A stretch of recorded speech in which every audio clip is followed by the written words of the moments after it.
ચલો હવે કોણ હાજરી પૂરશે હવે આજે કે કોણ કોણ આવ્યું છે?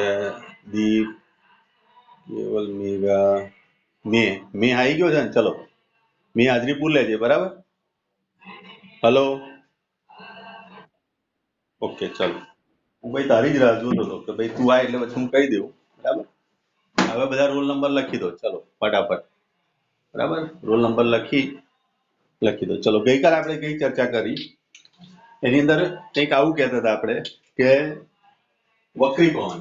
તો વક્રીપવન માટે અહીંયા આગળ તમને બ્લોક આ રીતે બતાવેલો છે. તમે જોઈ શકો છો 3 ડાયમેન્શન જેવું આપણે ક્રિએટ કરવાની કોશિશ કરેલી, બરાબર? આ 3 ડાયમેન્શન આપણે ક્રિએટ કરેલું છે અને એમાં સમજવાની કોશિશ કરેલી છે. દાખલા તરીકે અહીંયાથી કિરણ આવે છે, આ કિરણ આમ પાછું જાય છે, આનો લંબ બતાવ્યો, આ થીટા, આ પણ થીટા જ થાય, બરાબર?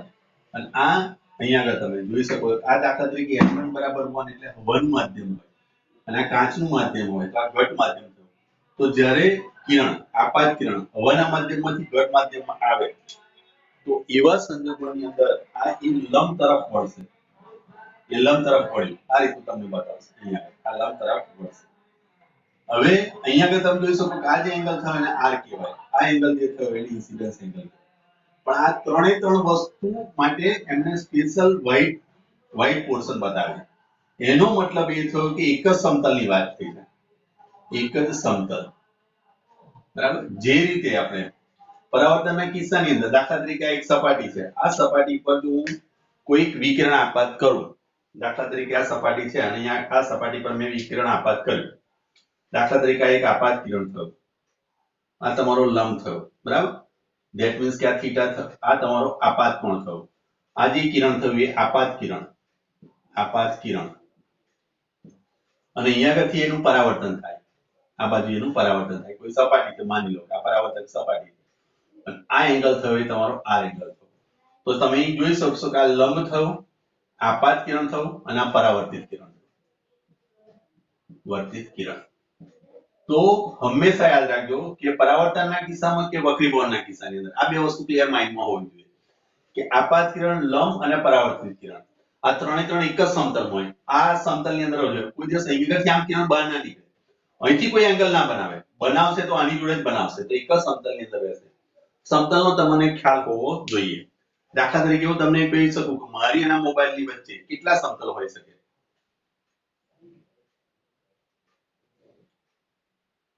બોલો, વિચારો. પ્રતીક, મેં, મેઘા, આસ્થા બધાનું તમને પૂછ્યું. તમે 12th સાયન્સમાં છો, 12મા સાયન્સમાં છો, ભવિષ્યમાં તમે ડોક્ટર કાં તો એન્જિનિયર છો. તો હું તમને એક પ્રશ્ન એવું પૂછું છું કે મારી અને આ મોબાઈલની વચ્ચે લગભગ 1.5 ફૂટનું અંતર છે, અહીંયા આગળથી 2 ફૂટ કે 3 ફૂટનું અંતર છે. તો એની અંદર કેટલા સમતલ વિચારી શકો તમે? પ્રતીક, એલિસ,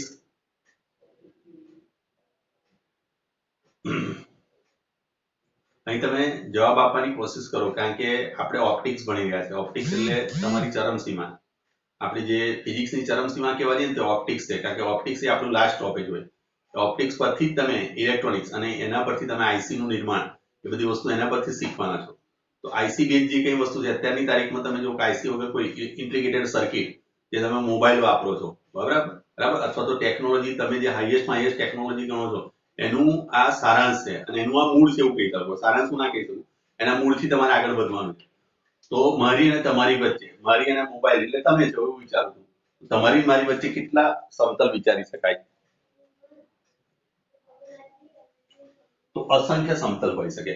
પણ એ સમતલ આ રીતના છે. હા, પણ તમે એક સમતલ વિચારો તો એ આ એક સમતલ થયું. માની લો કે આ એક સમતલ હું બતાવું તો કિરણ આમ આવે અને અહીંયાથી આમ જ જાય. કોઈ દિવસ કિરણ આમથી આવ્યું અને આમ કોઈ દિવસ ના વળે, કાં તો આમ નહીં વળે. ક્લિયર આટલી વસ્તુ? તો સ્વાભાવિક વસ્તુ છે. હવે તમને એમ થતું હશે કે અરીસાની અંદર આપણું જે પ્રતિબિંબ રચાય છે એમાં શું થાય? તો અરીસાની અંદર જ્યારે તમે આમ ઊભા હો છો, આ અરીસો છે માની લો, તો અરીસાની અંદર બી તમે જો કે અહીંયાથી આમ કિરણ ગયું, એ કિરણ રિટર્ન અહીંયા આગળ એ જ સમતલમાં પાછું આવે. કોઈ આ સમતલમાં નથી જતું. તમે જે જગ્યાએ ઊભા છો એ જગ્યાએ તમે વિચારજો. ક્લિયર? જે દિશાની અંદર આવશે એ લંબ, આપાત કિરણ, લંબ અને પરાવર્તિત કિરણ ત્રણેય એક જ સમતલમાં હોય. આ વસ્તુ ક્લિયર માઇન્ડમાં લઈને ચાલજો. એ જ રીતે અહીંયા આગળ તમે જુઓ, આ આપાત કિરણ થયું, આ જે કિરણ થાય છે એ આપાત કિરણ, આ લંબ છે, આ પરાવર્તિત કિરણ અને આ પારગમન પામતું કિરણ એટલે કે વક્રીભૂત કિરણ. વક્રીભૂત કિરણ જ્યારે વક્રીભવન થાય ત્યારે વખતે આવે વક્રીભૂત કિરણ. તો એ સમજી શકો આપાત કિરણ, લંબ, પરાવર્તિત કિરણ અને વક્રીભૂત કિરણ એ ચારે ચાર એક જ સમતલમાં હોય. ક્લિયર? અહીંયા આગળ કોઈ દિવસ એ ચેન્જ નહીં કરે, એની ડાયરેક્શન કદી ચેન્જ કરશે નહીં. હા, અહીંથી એ દિશા બદલે, અહીંથી આમ તમે જોઈ શકો કે એને જોવું તો આ દિશા, બરાબર. હવે એ પરિસ્થિતિ સમજવા માટે અહીંયા આગળ મેં તમને કીધું કે આ જે કાચનું હતું એ ઘટ પ્રકાશીય ઘટ માધ્યમ કહેવાય. આ કયું માધ્યમ થયું? પ્રકાશીય ઘટ. આ જે છે માધ્યમ એ માધ્યમને કહેવાય પ્રકાશીય પાતળું માધ્યમ. પ્રકાશીય પાતળું માધ્યમ. તો વક્રીભવનનો આધાર જે છે, કેટલું વક્રીભવનાંક, કેટલું વક્રીભવન થશે, વધારે થશે કે ઓછું થશે, એનો આધાર સંપૂર્ણ જોવા જઈએ તો એ માધ્યમનો ઘટતા પર આધાર રાખે. પ્રકાશીય ઘટતા પર આધાર રાખે. પ્રકાશીય ઘટતા કોની વધારે છે? તો જેની પ્રકાશીય ઘટતા વધારે છે એનું વક્રીભવન વધારે થશે. જેની પ્રકાશીય ઘટતા ઓછી હશે એનું વક્રીભવન ઓછું થશે. તો પ્રકાશીય ઘટતા અથવા તો તમે કહી શકો પ્રકાશીય ઘટ માધ્યમ, એનો આધાર એના વક્રીભવનાંક પર છે. આનો સીધો સંબંધ તમે કદી પણ એવું ના વિચારી ચાલશો કે ભાઈ ચલો એનું પ્રકાશીય ઘનતા જે છે અને દળ ઘનતા, જેનું દળ વધારે છે એનું વક્રીભવન વધારે થાય એવું નથી. દળ ઘનતા એક અલગ વસ્તુ છે અને પ્રકાશી ઘનતા એક અલગ વસ્તુ છે. એ પણ તમને નીચેના પેરેગ્રાફમાં ગઈકાલે સમજાવ્યું, બરાબર. એના સિવાય મેં તમને એવું પણ કીધું હતું કે જે માધ્યમ, જ્યારે તમે પ્રકાશીય હવા પાતળા માધ્યમમાંથી ઘટ માધ્યમમાં જાઓ, પાતળામાંથી તમે ઘટ માધ્યમમાં જશો, પાતળા માધ્યમ માંથી તમે જ્યારે ઘટ માધ્યમમાં જશો તે વખતે વક્રીભૂત કિરણ કઈ તરફ વળશે? એ લંબ તરફ વળશે. એ વખતે લંબ તરફ વળશે, લંબ તરફ વળે છે. ક્લિયર? જ્યારે તમે એની ઉલટી પ્રક્રિયા કરો છો, ઘટ માધ્યમમાંથી તમે પાતળા માધ્યમમાં જાઓ, ઘટ માધ્યમ માંથી તમે જાઓ છો પાતળા માધ્યમ, તે વખતે અહીંયા આગળ તમે જોશો લંબથી દૂર તરફ જાય કિરણ જે થવાનું, પરાવર્તિત કિરણ જે પારગમન કિરણ થવાનું એ લંબથી દૂર જાય. ક્લિયર? આ બે વસ્તુ પણ તમને અંદાજે આવી જજો. 8મા 9મા ધોરણમાં પણ આપણે આ ભણીને આવેલા છે, બરાબર. અહીં સમજજો આપણે. ચલો હવે એની માટે આપણે એક સ્નેલનો નિયમ તારવ્યો હતો ગઈકાલે. આઈ થિંક તમને બધાને મોડે રહેવો જોઈએ આ નિયમ. આ નિયમ પરથી તમારે આગળ વધવાનું છે અને આ નિયમ પરથી આપણે દાખલા ગણવાના છે, બરાબર. ચલો, સ્નેલનો નિયમ. સ્નેલનો નિયમ આપણને શું સમજાવે છે? સ્નેલનો નિયમ આ પણ તમારા માઇન્ડમાં હોવું જોઈએ. n1 sin theta i અથવા તો n1 sin i is equal to n2 sin r. આ પણ મેં ગઈકાલે સમજાવ્યું હતું, એને ફરીવાર રિપીટ કરી દો. જો આ લંબ થયો, અહીંયાથી આપાત કિરણ થયું, આ તમારો i થયો. હવે આ જગ્યા પર જ્યારે આપાત થશે તો એ આ લંબ તરફ વળશે, તો લંબ તરફ અહીં આગળ વળ્યો. આ જે એંગલ થયો એને r કહીએ છીએ આપણે, બરાબર. તો આ કિરણ એ તમારું આપાત કિરણ થયું, આપાત કિરણ. આ થયું એ તમારું વક્રીભૂત કિરણ, વક્રીભૂત કિરણ. ક્લિયર? અહીં વક્રીભવન થાય છે આ જગ્યાએ.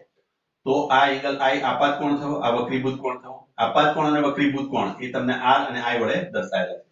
હવે આને આ રીતે પણ રજૂ કરેલો છે કે sin i upon sin r. આ સમજો આ વસ્તુ is equal to n2 upon n1. આનો વક્રીભવનાંક હું લઈ લઉં છું n2, આનો વક્રીભવનાંક n1. વક્રીભવનાંક વિશે ગઈકાલે મેં તમને કીધું વક્રીભવનાંક n બરાબર c upon v. આ સૂત્ર હંમેશા યાદ રાખજો. આગળ આપણે વિદ્યુત ચુંબકીય બેરની ઘટના સમજાય એની અંદર આ વસ્તુ મેક્સવેલે આપણને આપેલી છે, બરાબર. આ મેક્સવેલના સૂત્રની અંદર આ વસ્તુ આવે છે. આના પરથી આપણે આ સમજી શકીએ છીએ. તો અહીંયા આગળ n2 અને n1 આ બંનેનો ઉપયોગ અહીંયા આગળ કરીને તમે v1 અને v2 પણ શોધી શકો છો. તો જુઓ, આને લખ્યું શું કઈ રીતે? તો આને લખ્યું n21. એનો મતલબ શું થયો? માધ્યમ 2 નો, માધ્યમ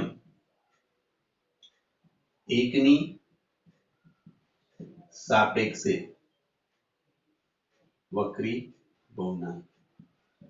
આ જે થયો એ નિરપેક્ષ વક્રીભવનાંક છે. આ શું છે? એનું નામ છે નિરપેક્ષ વક્રીભવનાંક. આ જે થયું એ સાપેક્ષ વક્રી ભવનાંક. આ નિરપેક્ષ મૂલ્ય છે, આ સાપેક્ષ મૂલ્ય છે.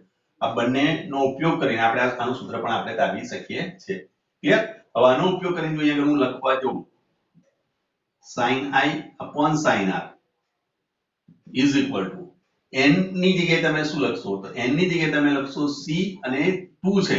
તો એનો વેગ v2 આવે. એટલે આ મધ્યમમાં વેગ એનો v2 થયો. આનો વેગ v1 થયો. આગળનો જે આપાત કિરણનો તે વેગ v1 છે. અહીં વક્રીભૂત કિરણનો વેગ v2 છે. તો અહીંયા તમે cn2 c by v2 લખાશે. છેદની અંદર n1 ની જગ્યાએ લખશો તમે c upon v1 આ સૂત્રનો ઉપયોગ કરી. આના પરથી સમજ પડે છે ને આ જે કઈ વસ્તુ કરી રહ્યો છું એ? હેલો બોલો.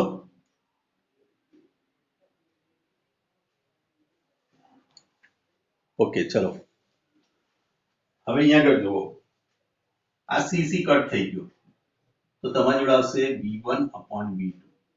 તો એનો મતલબ એ છે કે જ્યારે જ્યારે કોઈ વાર સૂત્ર તમને આપેલું હોય n21 તો એનો મતલબ તમે લખી શકો છો v1 upon v2 અથવા તો તમે લખશો n2 upon n1. આ સૂત્રનો પણ તમારે ભરપૂર ઉપયોગ કરવાનો છે. આનો પણ તમે દાખલાની અંદર જબરદસ્ત ઉપયોગ કરશો. બરાબર? ચલો પણ પાછું તમને એ પણ ખબર છે હું આને આમ પણ લખી શકું sin i upon sin r. હવે સૂત્ર કોઈ ચોપડી નથી ભાઈ, આને ધ્યાનથી જોઈ લો, આને સમજી લો. બરાબર? જીવન તમારું સફળ થઈ જશે. તો આના બરાબર તમે લખી શકો છો n2 upon n1. આના બરાબર હું લખી શકું છું v1 upon v2. અહીં ઉલટાઈ જાય n અને v એકબીજાના વ્યસ્ત છે. તમે જોઈ શકો છો આ તો અચળ છે. આના પરથી તમે ઇક્વેશન બનાવી શકો કે n c upon v. c તો અચળ છે. therefore n proportional to 1 upon v. તો જ્યાં જ્યાં n હોય એનાથી ઉલટાઈ જશે v. v2 નીચે આવશે, n1 નીચે છે તો અહીંયા આગળ v1 ઉપર આવશે. પણ પાછું તમે જાણો છો v is equal to કોણ? v is equal to f lambda. આ સૂત્ર આપણી જોડે છે. એનો ઉપયોગ અહીં કરો તો v is equal to f lambda 1 upon f lambda 2. અહીંયા આગળ મેં f1 lambda 1 અને f2 lambda 2 ના લખ્યું. એનું કારણ શું? બોલો. તમારામાંથી જવાબ આવવો જોઈએ. મેં પ્રતીક એલિસ હેમાંગીની અહીંયા આગળ મેં નીચે જે સૂત્ર લખ્યું v1 upon v2 is equal to મેં લખ્યું f up into lambda 1 અને f upon lambda 2. શા માટે એવું લખ્યું? દરેક જગ્યાએ મેં f સમાન કેમ રાખ્યું?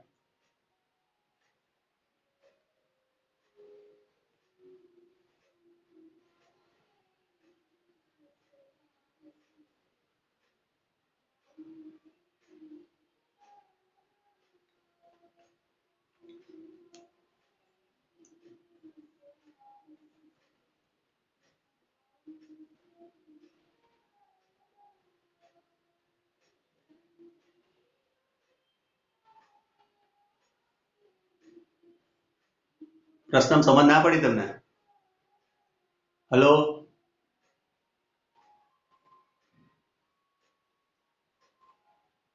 મેં ક્રિસ બોલો. અહીં બંને બાજુ મેં f કેમ રાખી? f1 ને f2 કેમ ના લખ્યું?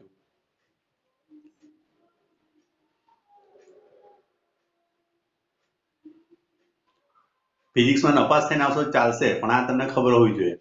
ફિઝિક્સમાં નપાસ થજો, 2 વાર પરીક્ષા આપજો હું કેવું. પણ આ સમજ હશે તો તમે આગળ વધશો મેન્ટલી. બાકી ડિગ્રી લઈને તો બધા બેઠેલા હોય પણ પછી કોઈ દવાખાને ના આવે. બરાબર? જાહેરાત મૂકવી પડે રિક્ષાની પાછળ કે ભાઈ સારા ડોક્ટર છે આવજો. બરાબર?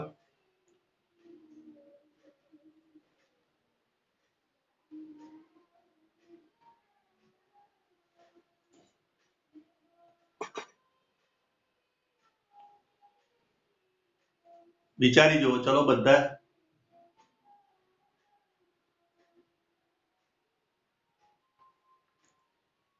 n1 માધ્યમની અંદર એનો વેગ v1 હતો તો એની જગ્યાએ મેં લખ્યું v is equal to f lambda સૂત્ર વાપર્યું. એની જગ્યાએ મેં લખ્યું f લેમ્બડા 1. માધ્યમ બીજું એટલે n2 વાળું માધ્યમ એની અંદર એનો વેગ v2 હતો. મેં એની જગ્યાએ લખ્યું f લેમ્બડા 2. બરાબર? તો મેં આગળ બંને બાજુ f કોમન રાખી, f મેં સમાન રાખી. શા માટે?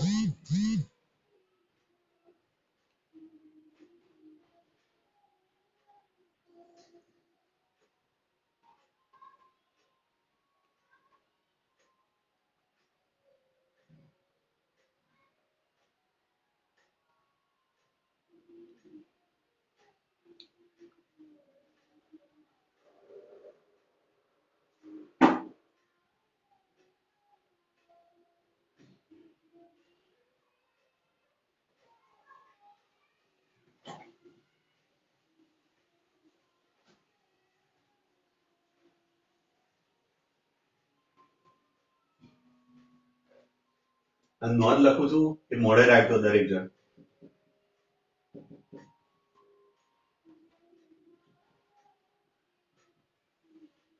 આવૃત્તિની જગ્યાએ તમે મ્યુ લખજો, એફ ના લખશો. મ્યુ એ ઉદ્ગમનો ગુણધર્મ છે. જ્યારે તરંગ લંબાઈ એ માધ્યમનો ગુણધર્મ છે. આનો મીનિંગ સમજવા આ બે શબ્દો. આવૃત્તિ કદી ના બદલાય. આવૃત્તિ એ ઉદ્ગમનો ગુણધર્મ છે. દાખલા તરીકે હું તમને એમ કહું કે મારું સ્ટ્રક્ચર મારે બદલવું હોય, બરાબર, તે બદલી ના શકું. એને બદલવા માટે મારા પેરેન્ટ્સ જે છે, મારું જ્યારે નિર્માણ થયું એ વખતે એમને બદલાવ કર્યો હતો, જેનેટિક અથવા તો ગમે તે. અત્યારે બધું થઈ શકે છે ને, ટ્યુબ બેબી તમે નિર્માણ કરી શકો છો, બરાબર. ગુડ ન્યૂઝ પિક્ચર આવ્યું હતું વચ્ચે, તમે જોયું હોય તો કદાચ મિક્સિંગ થઈ જાય છે. યાદ આવ્યું કઈ પિક્ચરમાં? હેલો, જોવો છો કે નથી જોતા પિક્ચર? બરાબર. તો એની અંદર જે વસ્તુ છે તો એ ઉદ્ગમથી તમે બદલી શકો છો. આવૃત્તિ હંમેશા એની ઉદ્ગમથી બદલી શકાય. અને તરંગ લંબાઈ જે છે એ માધ્યમનો ગુણધર્મ છે. માધ્યમ બદલાય તો તરંગ લંબાઈ બદલાય. સમજ પડી? તો આવૃત્તિ હંમેશા અચળ રહેશે. આવૃત્તિ એ ઉદ્ગમનો ગુણધર્મ છે. મારે સૂર્ય પાસે જવું પડે આવૃત્તિ બદલવી હોય. ક્લિયર? દાખલા તરીકે આપણે તેની જે આવૃત્તિ છે લખીએ છીએ આપણે શું? વોલ્ટેજ માટે લખીએ છીએ આપણે 230 એસી વોલ્ટેજ, 230 એસી વોલ્ટેજ એવું લખીએ છીએ એસી. અને જોડે લખીએ છીએ 50 હર્ટ્ઝ આવૃત્તિ. આવૃત્તિને તમે વચ્ચે ચેન્જ ના કરી શકો વાર દ્વારા. વારની અંદર તમે કોઈ ફેરફાર કરો, હા, ઇન્સ્ટ્રુમેન્ટ એવા મૂકો તો તમે ચેન્જ કરી શકો છો, બાકી ઓટોમેટિકલી ચેન્જ ના થાય. જ્યારે તરંગ લંબાઈ ચેન્જ થઈ જશે, માધ્યમ બદલાય તો તરંગ લંબાઈ બદલાવાની, પણ આવૃત્તિ ના બદલાય, કારણ કે આવૃત્તિ ઉદ્ગમનો ગુણધર્મ છે. તો હું એમ કહી છું કે કરોડ રૂપિયાની વાત થઈ ગઈ, બરાબર, લાખો કરોડોની વાત થઈ ગઈ, કે તમે જ્યારે સૂત્રમાં ફેરફાર કરો છો તો હંમેશા યાદ રાખજો કે એંગલ મ્યુ1 મ્યુ2 ના લખાય. આ મ્યુ ઉડી જશે,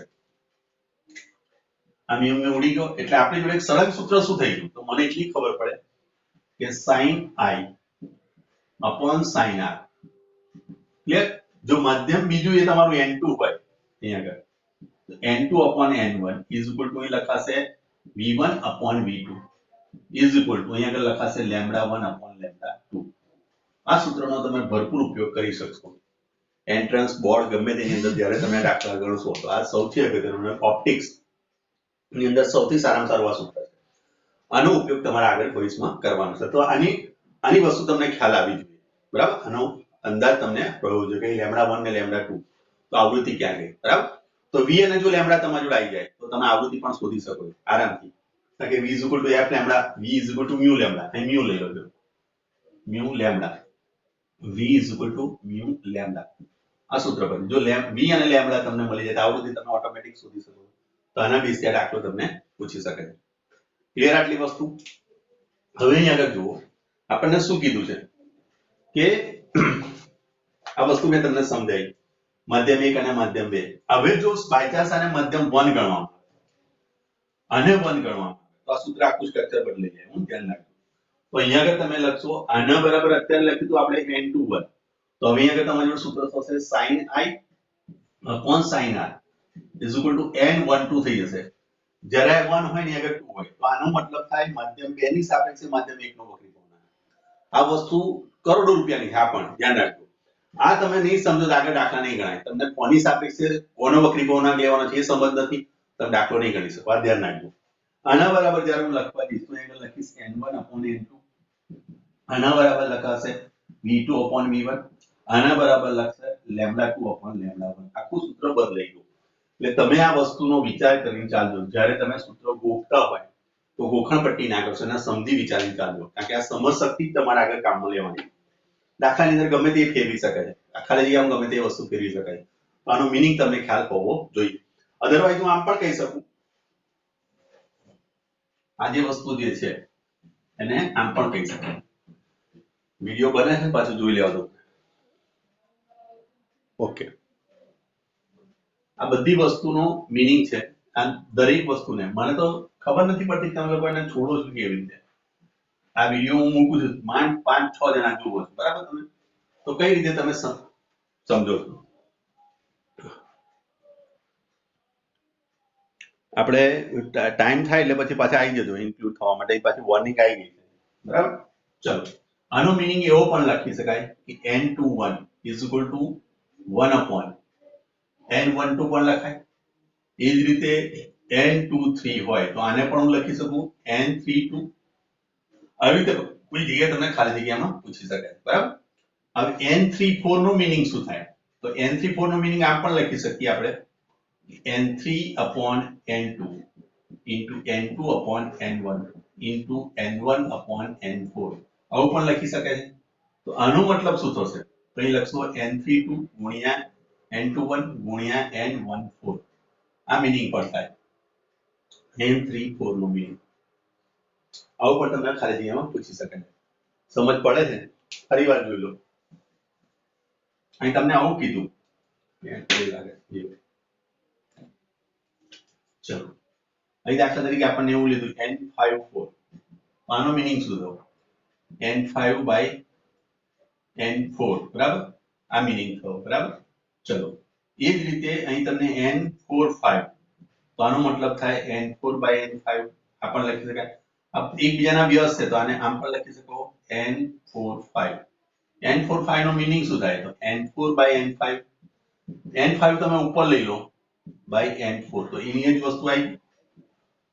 આમ પણ કહી શકાય કે બીજાના વ્યસ્ત છે, 1/3 થઈ જાય, બરાબર? ક્લિયર? ચલો, એ જ રીતે અહીંયા તમને આપ્યું n54, તો અહીંયા તમે લખશો n5/n3.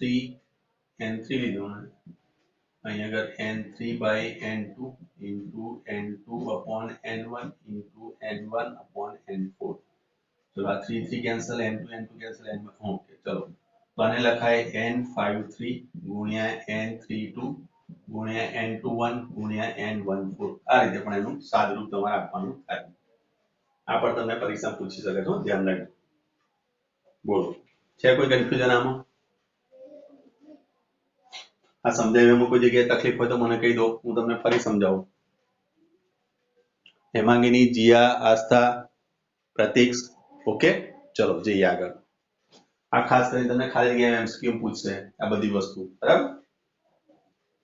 વત્તા પણ ગુણોત્તર વિશે પણ પૂછી શકે, આ લેમડા વિશે પણ પૂછી શકે. પરીક્ષા લક્ષી તૈયારી કરજો તમે, બરાબર? પરીક્ષામાં કોન્સેપ્ટ એ જ તમારા મેઇન વસ્તુ છે. લખાણ તમને કુદરતી દ્રશ્ય સમજાવ્યું હતું, એના પછી તમે લખી શકો છો. આ બધી નોંધ યાદ રાખજો, બરાબર? જીવનમાં એટલું યાદ રાખજો કે તરંગ લંબાઈ એ માધ્યમનો ગુણધર્મ છે અને આવૃત્તિ એ ઉદ્ગમનો ગુણધર્મ છે. માટે આવૃત્તિ બદલાય નહીં, માટે આવૃત્તિ આપણે સમાન લઈને ચાલીએ, બરાબર? ચલો, ત્યાં આગળ હવે લિટરલ શિફ્ટની થોડીક વાત કરી લઈએ કે લિટરલ શિફ્ટ શું છે. શિફ્ટ ખાસ કરીને JEE દાખલા આવશે આના અને નીટમાં આવશે. આપણે કોઈ અત્યારે કોઈ સૂત્ર કે નથી આપ્યો આપણને. આ લંબ છે, અહીંયાથી કિરણ આવ્યું, બરાબર? આ કિરણને જવું હોય છે આ રસ્તે, બરાબર? આ કિરણ જે છે એને જવું હોય છે કયા રસ્તે? આ રસ્તે જવું હોય છે, સીધે સીધું. પણ સવાલ શું થાય છે કે અહીંયા આગળ આ માની લો કે I, આ આપાત કિરણ થવું અને AO, બરાબર? અહીં B અને C, બરાબર? તો A થી BC માર્ગે, ABC માર્ગે જવું છે. પણ અહીંયા આગળ વચ્ચે જે છે કે તમે લાગતા કે n2 જે છે is greater than n1. આ n1 કરતા ઘટ માધ્યમ અહીં મૂક્યું. તો ઘટ માધ્યમ મૂક્યું એટલે શું થશે? તો લંબ તરફ વળશે. તો એ લંબ તરફ અહીંયા આગળ વળી જાય છે. તો અહીંયા આગળ હું તમને બતાવું છું કે લંબ તરફ વળી ગયું આ રીતે. આ એંગલ જે થયો એને R થયો. હવે આ સ્થાન પર આવો, ફરી પાછું તમે લંબ દોરશો આ રીતે. તો આ જે એંગલ થયો એ જ એંગલ અહીં આગળ થશે. તો આ એંગલ તમારો R એંગલ થઈ ગયો. યાદ છે ને ઝેડ આકાર બને ને અહીંયા આગળ આ ઝેડ આકાર થયો તો આર એંગલ થશે હવે આ સ્થાન પર તમે જુઓ માન લો કે આને ઓડેસ કહીએ છીએ તો ઓડેસ પર એ આપાત કિરણ થયું તો જ્યારે તમે ઘટ માધ્યમ આ ઘટ માધ્યમમાંથી પાતળા માધ્યમમાં જાઓ તો લંબથી દૂર તરફ જાઓ છો તો લંબથી દૂર તરફ જશો તો આ બંને કિરણ એકબીજાના સમાંતર મળશે ક્લિયર હવે એને જવું હતું અહીંયા આગળથી આ સ્થાન પર બરાબર તો આનો આટલો જે ડિફરન્સ પડ્યો એ તમારો થશે લિટલ શિફ્ટ આકૃતિમાં અહીંયા તમને આપ્યું છે આ શિફ્ટ બતાવશે આ સ્થાન જે બતાવશે એ તમારી કહેવાય લિટલ શિફ્ટ એને આરામ લીધું છે મેં ઉભાનો અહીંયા તમને સમજાવ્યું ક્લિયર આ એક કિરણ ગયું એને સીધે સીધું જવું હતું પણ આ માધ્યમને કારણે શું થાય છે એ લંબ તરફ વળે છે લંબ તરફ વળ્યા પછી જ્યારે એનું ફરીવાર આનું પ્રથમ વક્રીભવન થયું પ્રથમ વક્રીભવન ક્લિયર આ જગ્યાએ એનું બીજું વક્રીભવન થાય બીજું વક્રીભવન અને આ બરાબર પણ n1 બરાબર પણ 1 છે આના બરાબર પણ છે તો બંને સાઈડ આગળ એના માધ્યમ સરખા છે વચ્ચે જ માધ્યમ અલગ છે તો એ સંજોગોની અંદર તમે જોઈ શકો કે એને જોવું તો આ માર્ગે પણ જાય છે આ માર્ગે તો આટલું તમારું જે થયું એને કહેવાય લિટરલ શિફ્ટ કહેવાય શું કહેશો ને લિટરલ શિફ્ટ ક્લિયર કોઈક વાર તમને પરીક્ષામાં પ્રશ્ન પૂછે કે ભાઈ લિટરલ શિફ્ટ સમજાવો તો તમારે આકૃતિ દોરી અહીંયા આગળ કહેવાનું છે કે આપાત કિરણ થયું આપાત કિરણને જોવું હોય તો ડીસી માર્ગે પણ અહીંયા આગળ વચ્ચે આ બ્લોક હોવાને કારણે આ સમઘન હોવાને કારણે આનો વક્રીભવનને કારણે કરતા મોટો હોવાને કારણે લંબ તરફ વળશે લંબ તરફ વળીને એનું પ્રથમ વક્રીભવન થશે પછી જ્યારે સપાટીના અંતમાં આવે ઓડેસ આગળ જશે એટલે બીજું વક્રીભવન થશે અને એની અંદરથી અહીં બી ડેશ સી ડેશ આ બી ડેશ સી ડેશ તો બી ડેશ સી ડેશ માર્ગે આગળ વધશે તો આ બંને વચ્ચેનો જે તફાવત હોય એ તફાવતને કહેવાય લિટરલ શિફ્ટ બોલો છે કોઈ કન્ફ્યુઝન આમાં લિટલ શિફ્ટ મેં સમજાવ્યું તમને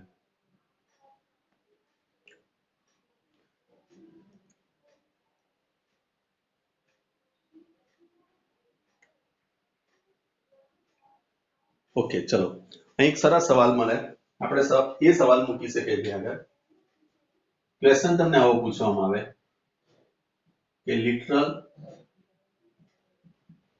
શિફ્ટ માટે ખાલી જગ્યા વખત વક્રીભવન થવું જરૂરી છે શું જવાબ આવે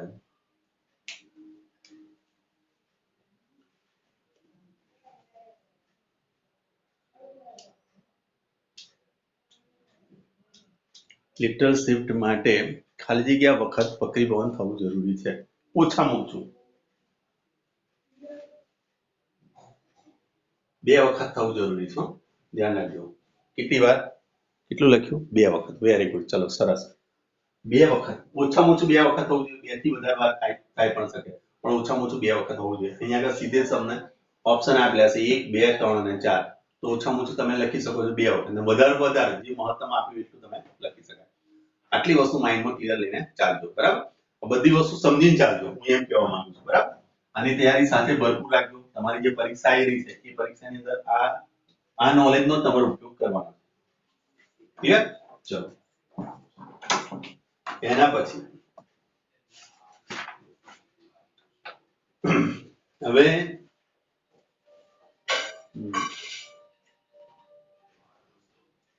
ચલો